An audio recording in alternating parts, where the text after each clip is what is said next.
Hi అండి, welcome back to Tilak travel vlogs. ఈరోజు మనం చూడబోతున్న ఈ టెంపుల్ లొంక ఆంజనేయ స్వామి టెంపుల్ అండి. ఈ టెంపుల్ని సప్తముఖ ఆంజనేయ స్వామి టెంపుల్ అని కూడా అంటారు. ఇక్కడి నుంచి ఈ చిన్న బోర్డు మాత్రమే మనకు ఆలయానికి వెళ్ళే దారిని చూపిస్తుంది. ఈ టెంపుల్ మనకి పరిగి మండలంలోని కాలాపూర్ అనే గ్రామంలో ఉంటుంది. ఈ కాలాపూర్ అనే గ్రామం నుండి 2 కిలోమీటర్ల దూరంలో ఈ గుడి అనేది ఉంటుందండి.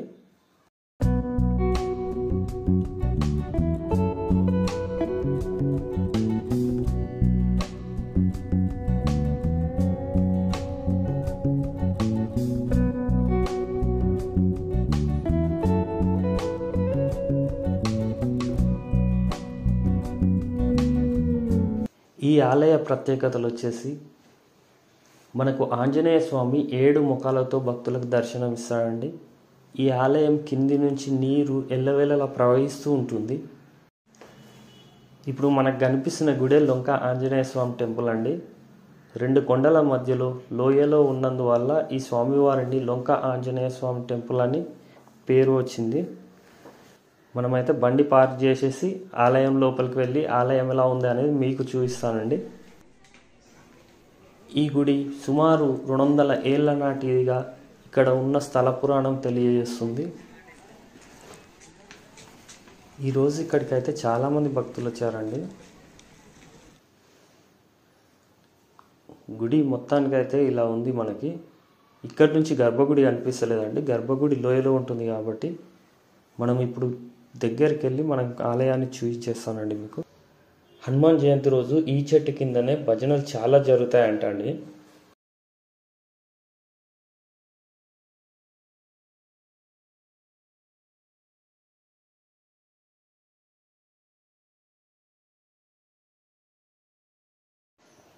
ఇదే స్వామివారి రథం అండి. స్వామివారిని ఊరేగించేటప్పుడు దీన్ని యూజ్ చేస్తారు. దాని పక్కనే ఉన్నది నవగ్రహాలండి. మనకి ఈ స్వామివారి గుడి కింద నుంచి వాటర్ ఎల్లప్పుడూ ప్రవహిస్తూ ఉంటుందండి. ఇదే ఈ గుడి యొక్క ప్రత్యేకత. మనం కిందికి వెళ్ళి చూసేద్దాం. ఇక్కడ స్నానాలు చేసే ఆరోగ్య సమస్యలతో పాటు పంటలు కూడా చాలా బాగా పంతాయని పంటలకు తీసుకుపోయే విధంగా వాటర్ చల్లుతారండి.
స్వామివారిని సప్తముఖ ఆంజనేయ స్వామి అంటారండి. అంటే 7 ముఖాలతో స్వామివారి దర్శనం ఇస్తాడు.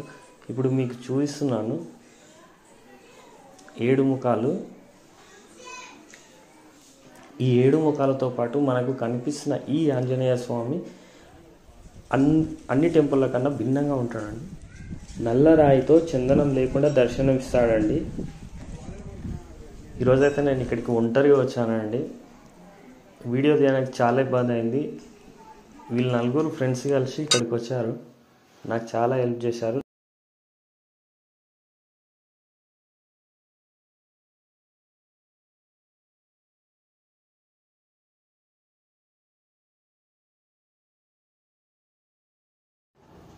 ఇక్కడ మనకు కనిపిస్తున్న వ్యక్తి భీమయ్య పంతులు అండి. ఇతనే ఈ గుడిని నిర్మించాడు. అందుకే ఇక్కడ ఈయన గుడి నిర్మించి పూజిస్తున్నారు.